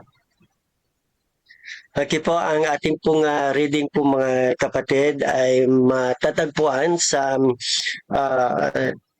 Testimonies for the Church, Volume 4, page 119. Ang sabi ho dito ay a major pittance. Ang sabi po ni Mrs. Ellen G. White, I speak of the tithing system, yet how major it looks to my mind, how small the estimate, how vain the endeavor to measure with mathematical rules, times, money, and love against a love and sacrifice that is measureless and incomputable. Tithes for Christ. Oh, how major pittance, shameful recompense for that which costs so much. Tayo po muna ay mananalangin. Mapagpalat na kailan namin Diyos, pagpalain po ang reading na ito at kami po ay magkaroon po ng reflection sa reading na ito. Ang aming pong dalangin, bigyan po kami ng katalinuhan at ma-absorb ng bawat isa sa amin ang topic na ito. Ito po ang aming dalangin at hiling, kasama pong kapatawaran ng aming kasalanan sa pangalan po ng aming Panginoon Hesus. Amen. Akin po mga kapatid, tiningnan ang meaning po ng major pittance dahil po ito ay medyo bago din sa akin pong paningin. At ito po ang akin pong nakita. Sang-ayon po sa Collin Online Dictionary, a major pittance refers to an extremely small, inadequate, or measly amount of money. It implies that the sum is far less than what is deserved, necessary, or expected, particularly regarding wages or salary or allowances. So yun po ang ibig sabihin. Ayon naman kay Merriam Dictionary, sabi niya, it is often used to describe situations where someone works hard but receive very little pay, or when a small insulting amount of money is provided. Kaya po, doon sa reading po natin, makikita ho natin na si Mrs. Ellen G. White ay sabi niya na nahiya siya, na nakakahiya ang ganong amount ng pagbibigay sa ating pong Panginoon o pagsasauli sa Panginoon, although yun po ay ni-require niya, kaya compare doon sa sacrifice ng ating pong Panginoon. Kaya ito po ang ating opening reflection, mga kapatid. Sabi ho dito ay tithing reflects our commitment to God and acknowledges His blessing in our lives, reminding us of our spiritual responsibility. Sunod, sa measuring true worth, although tithing is significant, it often appears insufficient compared to Christ's ultimate sacrifice, leading us to reconsider our giving. Kaya nga din tayo mayroon pong offering, dahil yung tithes po, mga kapatid, ay napakaliit po na bagay, yun po ay 10%. At i-compare po natin sa sacrifice ng Panginoon ay hindi po talaga, sabi nga ni Ellen G. White, ay nakakahiya na ating pong isipin ang ganun pong bagay. Love beyond numbers. Genuine giving arises from love and gratitude, transcending mere percentages and becoming a true reflection of faith in action. So hindi po ang tunay na pag-ibig ay hindi po nagka-count kung magkano ang kanya hong kinita, kung hindi talaga ito ay udyok ng pagmamahal. Kaya parati ho natin naririnig ang ating pong Pangulo patungkol po dito sa ganito pong bagay sa pagmamahal natin sa ating Panginoon at pagmamahal din ng Panginoon sa bawat isa sa atin. Kaya ho, ang significance ng spiritual significance ng tithing reflects our relationship with Christ. It contrasts human giving with His infinite love, challenging us to measure our offerings against His sacrifice. So nakita naman ho natin, mga kapatid, ang sakripisyo ng ating Panginoon. At least coming month nga ay isi-celebrate ng ating mga kaibigan.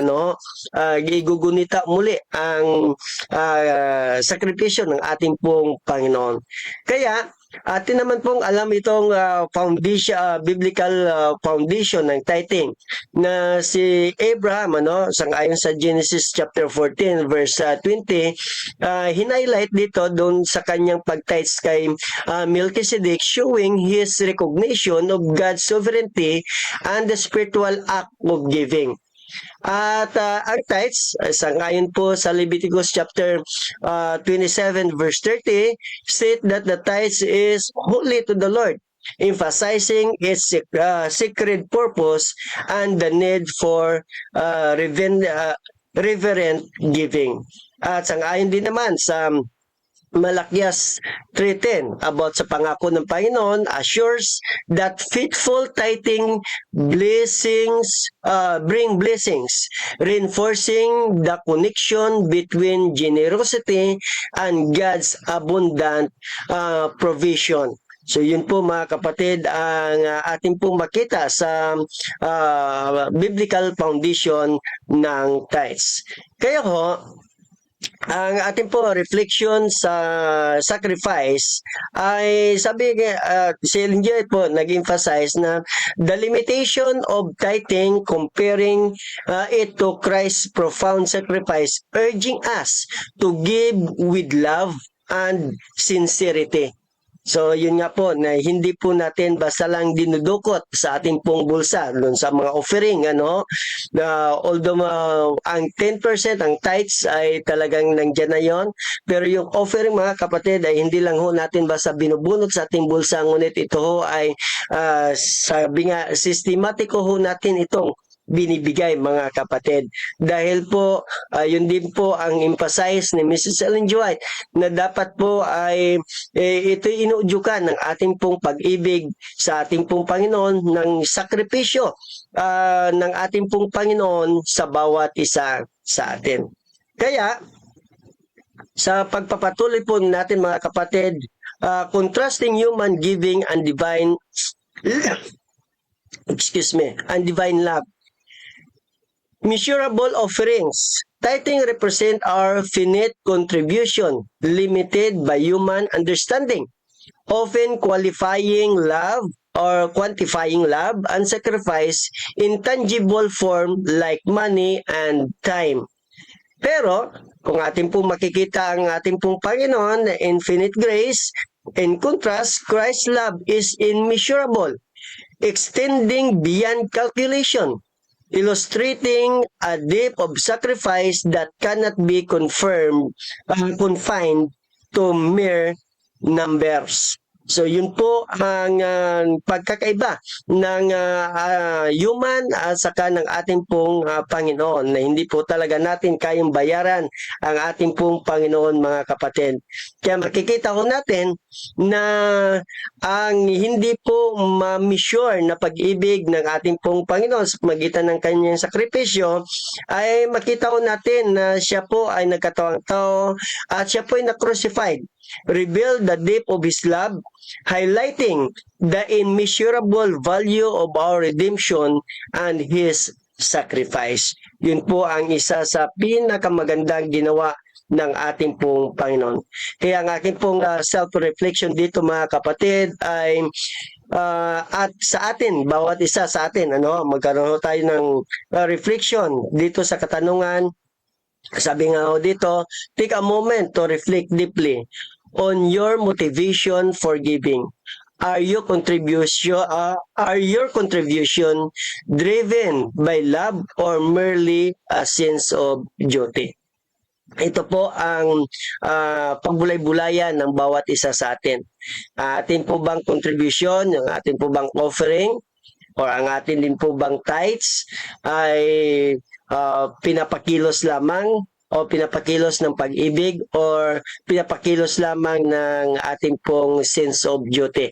Sabihin natin, Adventista kasi ako, kaya kailangan kong magbigay o magsauli ng tithes at magbigay ng offering. Sana po mga kapatid ay tayo po ay govern ng ating ng pag-ibig natin sa ating pong Panginoon. Kaya giving beyond measure, a heartfelt call, sabi ho dito, love as the foundation. In a world filled with distraction, we must embrace love as our primary motivation for giving rather than merely fulfilling obligation. Yun po sana mga kapatid ang ating pong isipin sa buhay po natin.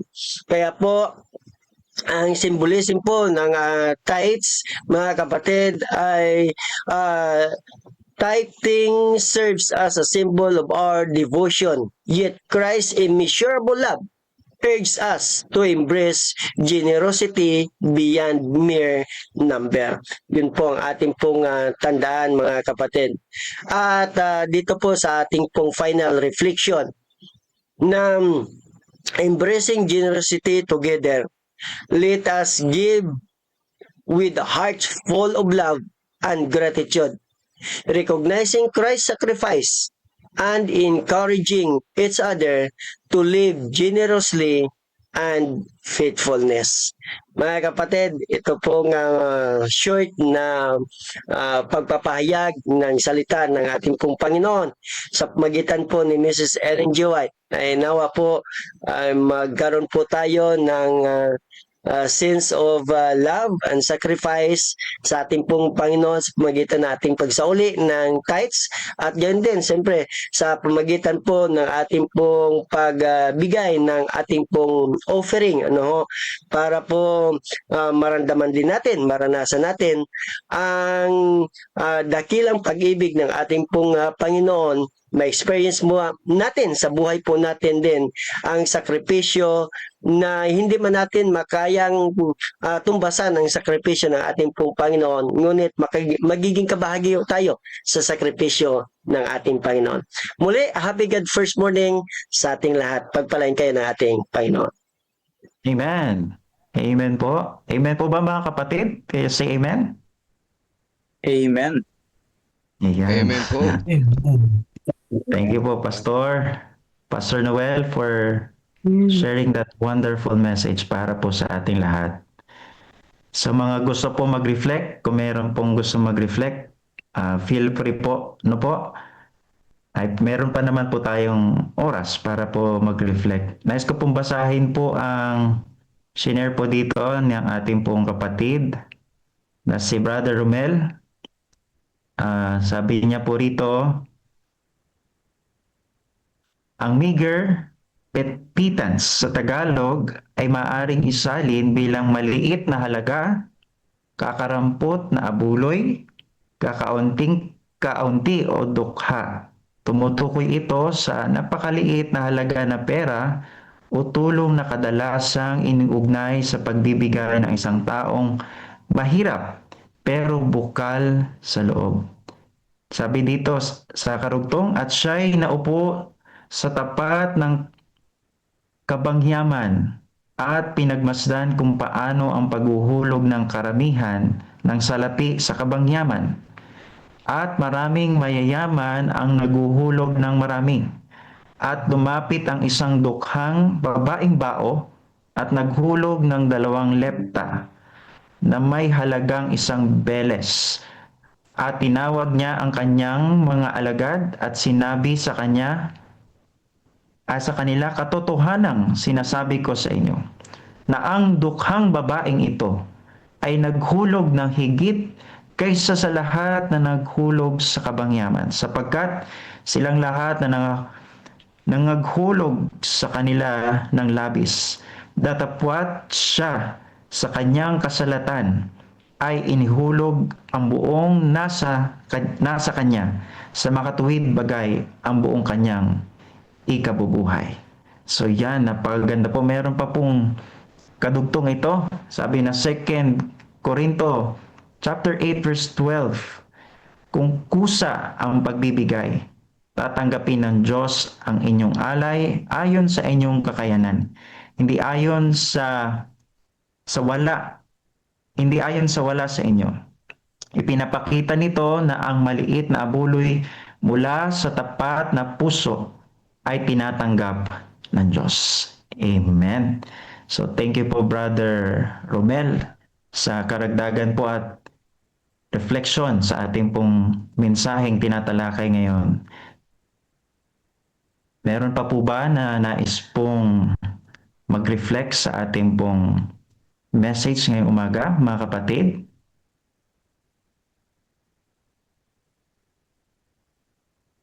Tahimik ang bayan ng Diyos. Joseph. Ay, sino po yun? Si Brother Romel. Oh, Brother Romel. O, sige po, Brother Romel. You are recognized, Brother Romel. Tunay nga Pastor Seth na yan ay totoo. Alam mo, yung message ko po, talagang makukuhanan natin po ng aral yung babaeng bao na yan, mga kapatid.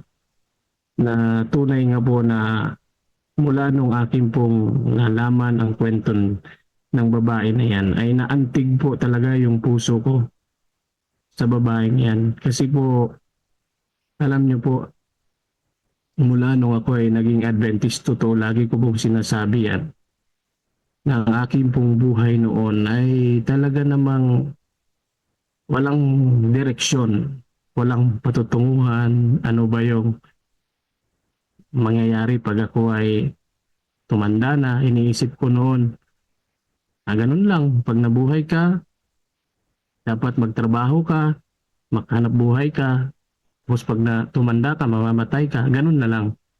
Pero nung nakita ko po ito, yung passage ng Bible na yan, mayroon po palang halaga yung ating buhay sa Panginoon. Kasi siya mismo ang nagsasabi na kapag tayo po pala ay maging kabahagi ng kanyang gawain, mga kapatid, may gantimpala po pala tayo sa langit. Yun yung napakaganda doon, mga kapatid. Kaya itong paghahandog o pagbibigay, mga kapatid, yan ay bunga ng ating pagmamahal sa ating Panginoon. At yun po pala ay nagbibigay din ng magandang idudulot sa ating buhay kasi po naging kabahagi tayo ng gawain ng Panginoon. Yun yung nakikita ko dyan, mga kapatid. Kaya mga kapatid, sa pagbibigay, lagi ko pong hinihimok yung aking mga anak na anumang mayroon sila, lagi po nilang alalahanin yung Panginoon na siya pong nagbigay ng lahat na mayroon sa isang buhay ng tao.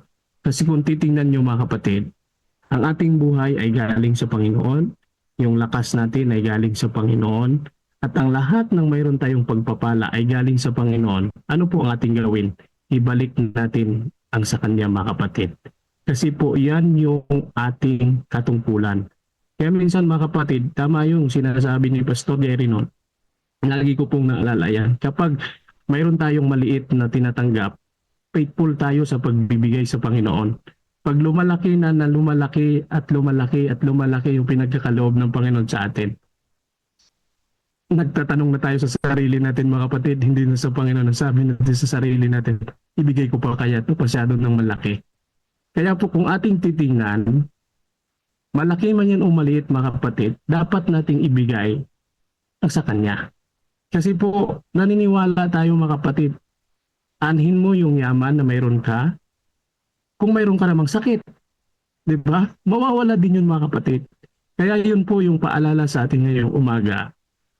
Ano man mayroon tayo sa ating pong buhay bilang naglilingkod sa Panginoon, Adventist man po tayo o hindi, alalahanin natin ang lahat na mayroon sa atin ay pagmamayari ng Diyos at dapat nating ibigay ang para sa Kanya.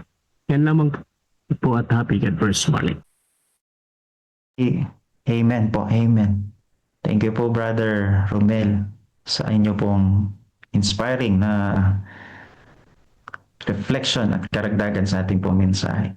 So, mga kapatid, I think kung meron pa po ba na gusto pong humabol, kahit isa?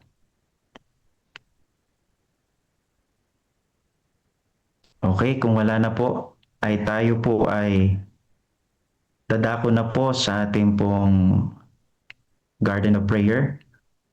Nandito pa po ba si Sister Norly Villanueva? Sister Norly?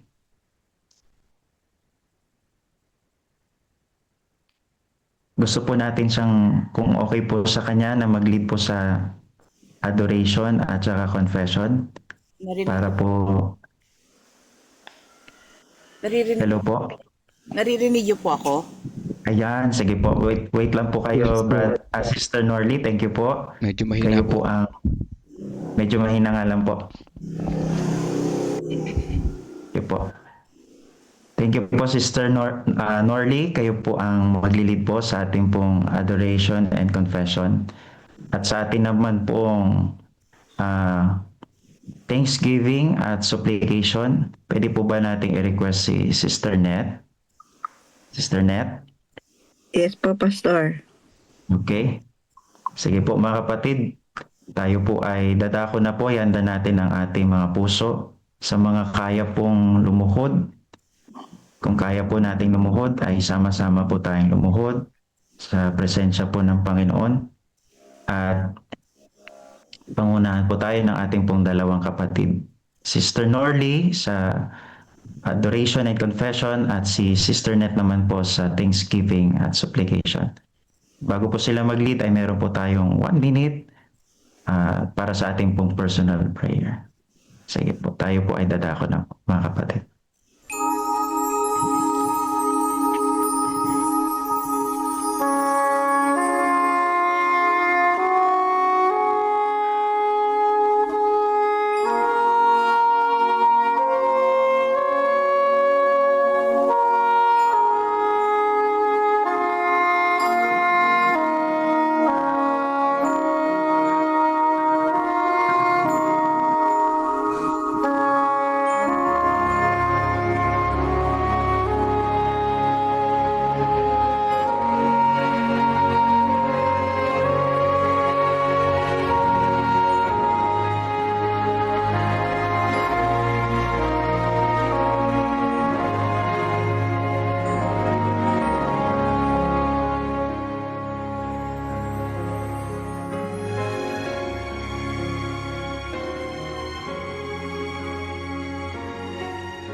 Mr. Norley, kayo na po.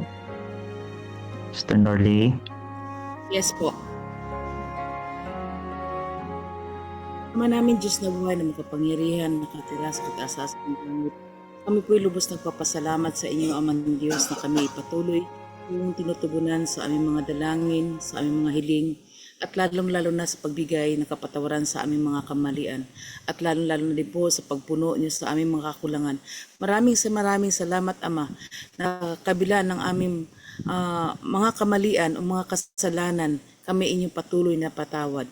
Amang Diyos, kami na yung anak, wala kami anumang bagay na kakayanan. Bagkus kami patuloy na nakaasa sa inyo at kami lubos ng papasalamat at patuloy nyo tinutugunan ang aming mga dalangin. Sa anumang mga pagsubok, hindi lamang sa katagumpayan, sa mga pagsubok o ano pang mga bagay, kami ay hindi mawawaglit na tumawag sa iyong banal na pangalan dahil ramdam namin na sa bawat yugto ng aming buhay, kami umaasa sa inyo. Panginoon, dinggin niyo po ang aming dalangin na patuloy kami maging matatag na mananampalataya sa inyo, Amang Diyos. Amen. Mahal namin Diyos, salamat po sa iyong walang hanggang pag-ibig at awa na hindi po humihinto sa pagbibigay buhay sa amin sa araw-araw. Tuwing umaga kami po ginigising mo upang kami po ay makasama sa amin pong devotional. Pinupuri ka namin sa iyong mga biyaya na pinagkakalob sa amin sa hapag ng sa aming tahanan, pagbibigay ng kasiyahan at kapayapaan, mabuting kalusugan ng aming pamilya, at ang pag-ibig namin sa aming mga kaibigan, kapatid at kapananampalataya. Salamat din po sa mga hamon na nagpapalakas sa aming pananampalataya upang lalo kaming lumapit sa inyo. Sa umagang ito kami po ay muling mag-ihiling at ng pagsusumamo sa inyo, Panginoon naming Jesus. Nihiling po namin ang iyong patuloy na patnubay sa aming buhay sa araw-araw. Bigyan mo po kami ng karunungan sa paglilingkod, lakas at pag-ibig na hindi po tumitigil sa pagtulong sa mga nangangailangan. Sa umagang ito, nais po naming ilapit si Pastor Seth Pablo na siya pong nanguna sa amin bilang host ngayong umaga sa God First Morning. Kaya Brother Jomar Merioles, Pastor Ray Escabusa, Pastor Gio Pia Verde, kay Brother Miko Ancheta, at kay Pastor Noel Bornales, na sila po, Panginoon, ay nakisangkot at nagbigay ng kanila pong mga kaalaman sa amin pong God First Morning, sa mga refleksyon nila, sa kanilang pagbabahagi ng mga kaalaman tungkol po sa pagiging mabuting katiwala sa pangunguna, ganon din po sa pagbibigay ng mga mabuting paalala sa bawat isa sa amin. Patuloy ko pong hinihingi ang iyong mabuting pagpapala, pag-iingat sa kanila at sa kanilang pamilya, pagkalob sa kanila ang mabuting kalusugan.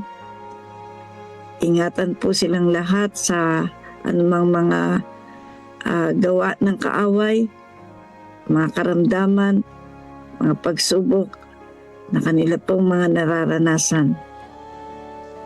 Amin din pong inilalapit ang itong aming God First Morning at missional evening na araw-araw po namin ginagawa upang mapalakas ang aming spiritual na kalagayan na buhay. Amin po itong patuloy na inilalapit sa inyo, O Diyos, na kayo po ang siyang magbigay ng patuloy na power upang ang mga gawaing ito ay magpatuloy na may pagtatagumpay sa araw-araw. Amin din pong inilalapit ang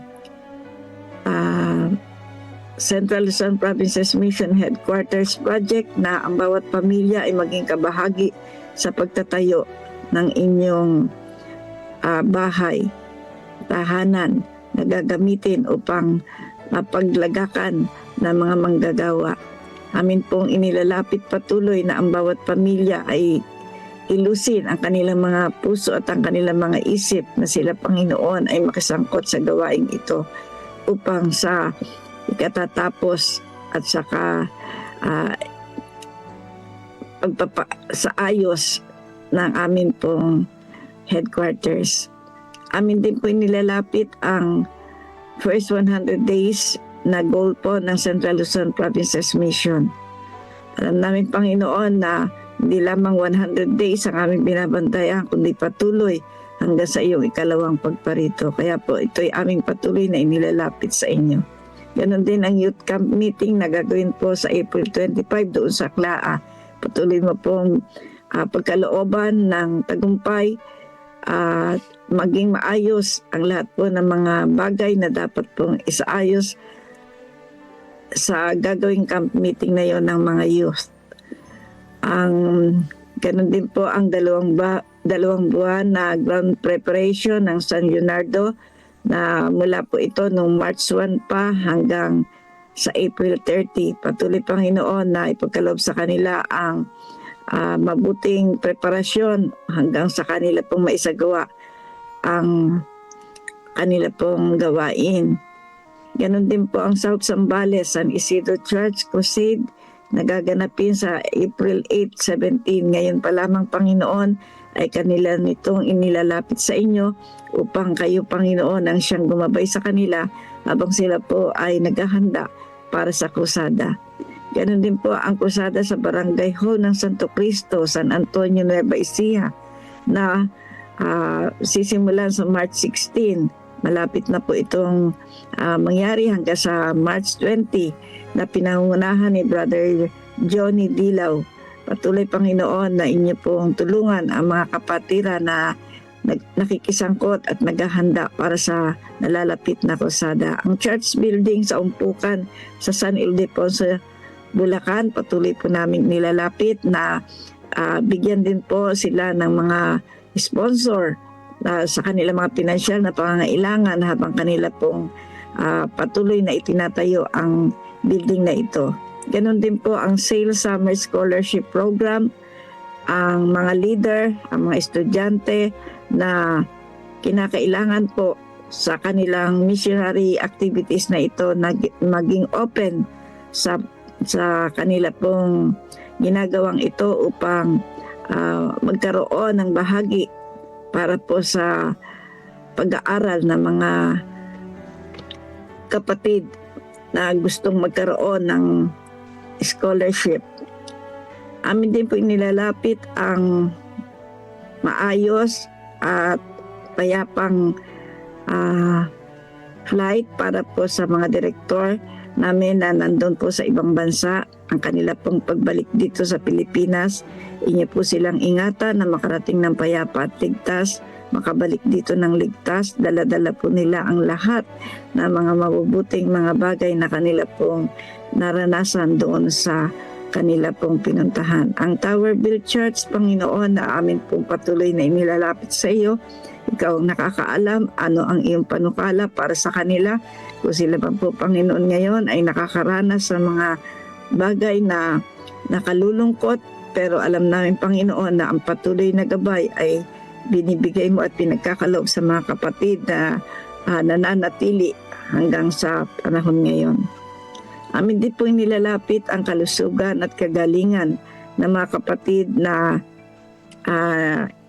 bibigay ko po ang kanilang mga pangalan. Inyo po sana silang hipuin ang inyong mapagpagaling na mga kamay upang sila po ay maging gumaling na sa kanila pong mga karamdaman.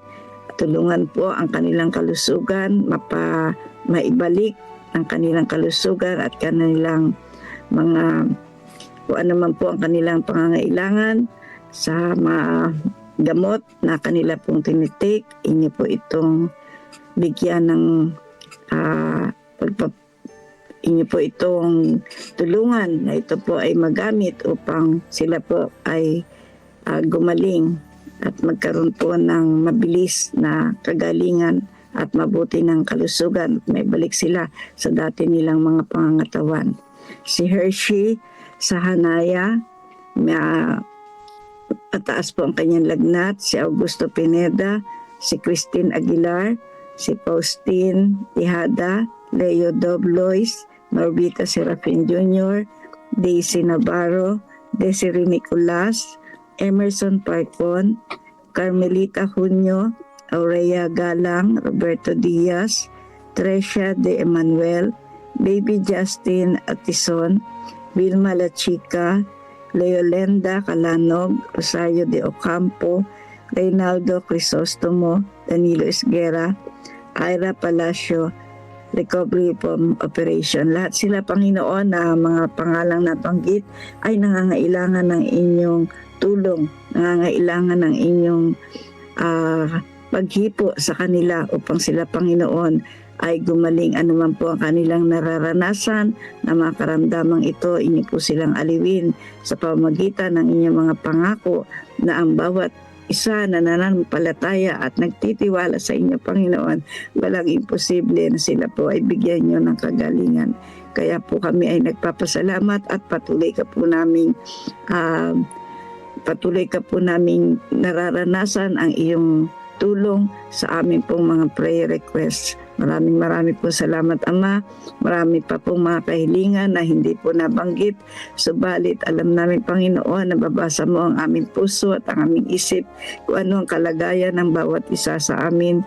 Inyo po kami, Panginoon, patuloy na tulungan na kung ano man po ang aming mga pangailangan, Panginoon, ikaw ang dapat naming unahin. Anumang mga desisyon sa aming buhay na gagawin, ikaw, Panginoon, ang siyang aming unang tatanungin. Ikaw ang una naming lalapitan upang maihingi po, Panginoon, ng tulong ang lahat ng aming pangangailangan at sasapat sa lahat ng aming mga pangangailangan. Ama, maraming pong salamat. Alam po namin na ang lahat ng aming mga idinulog sa inyo ay inyo pong narinig, inyo pong tinanggap, at ito po ay pagkakaloob mo ang mga kasagutan. Sang-ayon po sa inyong kalooban. Hinihiling po namin ang lahat alang-alang sa karapatan ng aming Panginoong Hesus. Amen. Amen. Amen. Amen. Amen. Amen po. Amen. Amen. Amen. Amen. Amen. Thank you, Pastor. Amen.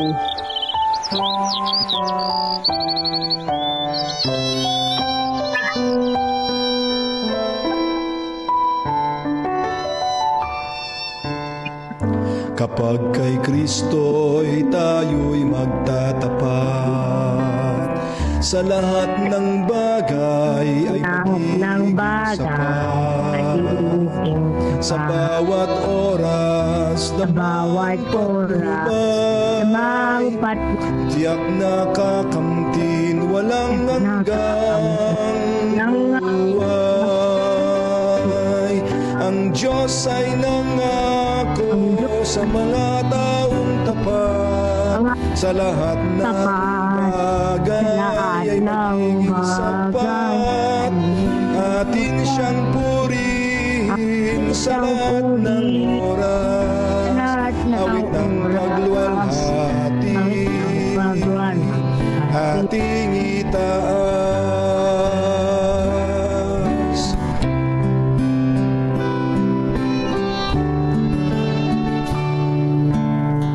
Si Kristo ang ating gawing Panginoon, puso't isip sa Kanya ito. Hikapot, handog, talento at dunong, misyon sa gawain ng ito'y sumulong. Ang Diyos ay nangako sa mga taong tapat, sa lahat ng bagay ay magiging sapat. atin siyang purihin sa lahat ng oras. Awit ng pagluwalhati, ating itaas. Pagagaanin ating mga pasan, sa mga suliranin kanyang tutulungan. Magtiwala tayo't siya ang tawagan, tunay na ligaya makakamtan. Ang Diyos ay nangako sa mga taong tapat, sa lahat ng bagay ay magiging sapat. Atin siyang purihin sa lahat ng oras. Awit ng pagluwalhati, ating itaas. Papuri't walhati sa Kanya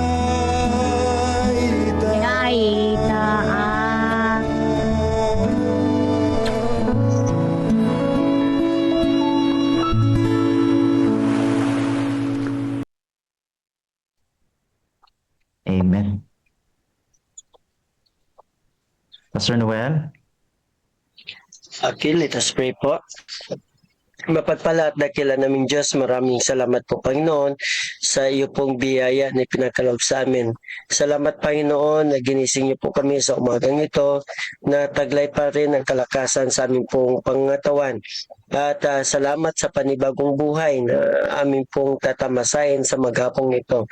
Salamat Panginoon na sa kabila ng aming pagiging masuwayin sa iyo, sa kabila na kami ay hindi karapat-dapat, sa kabila Panginoon na minsan o kalimitan Panginoon Diyos ay nagiging bato ang aming pong puso, ngunit nariyan pa rin po kayo, patuloy na umantabay, patuloy na inabot ang iyong makapangyarihan kanang kamay upang kami ay ibalik sa iyo pong banal na paanan. Kaya Panginoon, aming pong binabalik ang pinakamataas na papuri sa iyo, sa kadahilanan kayo po ang kaaya-ayang purihin sa aming buhay.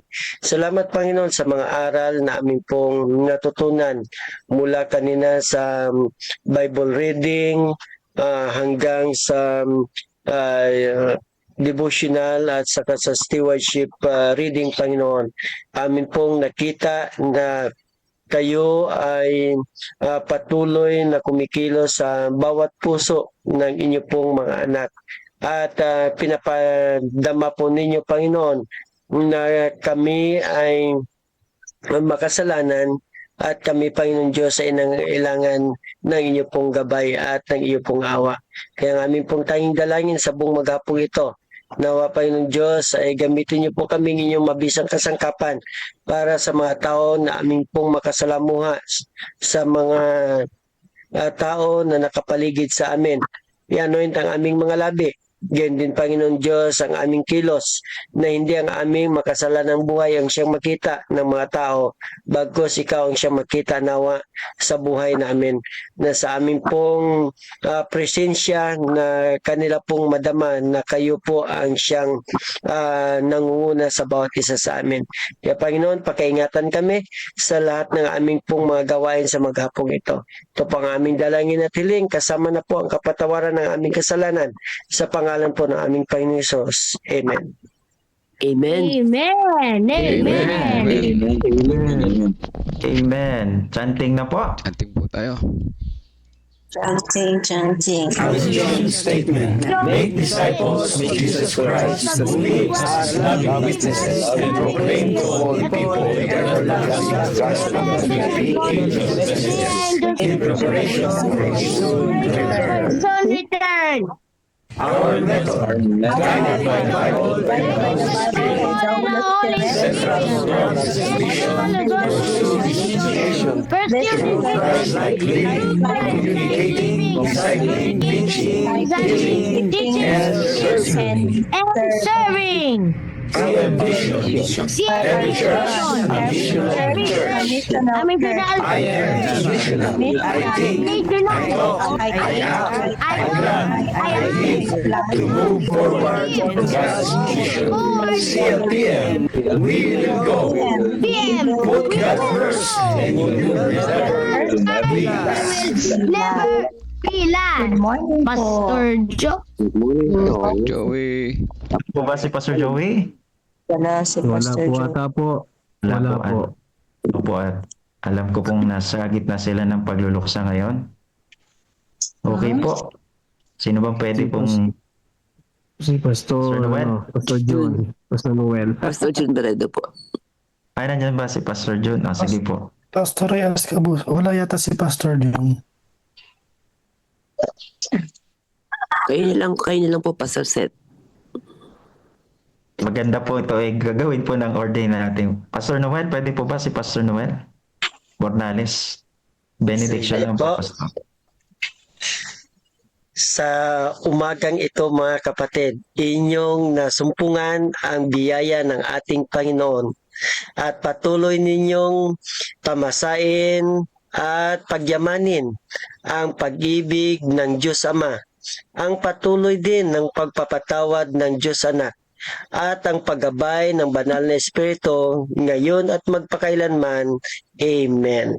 Amen. Amen. Amen. Thank you, Pastor. Pastor Bernales. Thank you po. Magbatian po tayo mga kapatid. Pastor Seth. Thank you Good po. morning po sa ating lahat. Salamat po sa lahat. Good morning. Good morning po. Sister Ned. Good morning Good morning po. Good morning. Pastor Elmer Ayan. Good morning po. Ay, Good sige, morning guys. po sa mga taga Morning, San Pastor Antonio. Seth. Good morning po. Good morning po, ma'am. Good morning po, Pastor Seth. Morning, sister. Good morning, everyone. Good morning. Good morning, everyone. Morning, Good morning Happiness. po, Mama Ricar. birthday celebrator. Happy birthday sa mga birthday. Happy birthday Happy po daw sa birthday mga po sa may birthday. Birthday po dyan. Birthday po. Good morning. po may birthday. Good morning po. Brother Melvin. Ayan din po sa mga pastor. Good morning. Ay daw, Salamat hello sa po. panguna, Pastor Seth. Sige po. Bukas po ulit. Magkita-kita po tayo mga kapatid. Pastor Seth. See you tomorrow po. Bye-bye po, bye-bye. Ma'am Rhea, Ingat po. sipag Ingat tayo mga kapatid. Ingat po. Ingat po lahat. Thank you po sa lahat. Ingat po sa buong maghapon. God bless po sa ating lahat. Yes, Sunny. Good morning, Brother Sunny. Good morning din po sa Talisa. inyo dyan sa mga nasa Facebook Live. Kaway-kaway din Good kayo morning. dyan. Po, mga kapatid. Good Morning, morning. Brother Melvin. Yan po. Pag may sakit daw Bye-bye po, po. giving seta mo lang. Pastor Seth. Giving set. Lala ko yung giving seta mo lang. Maganda yung giving setamol, ano? Mm-mm.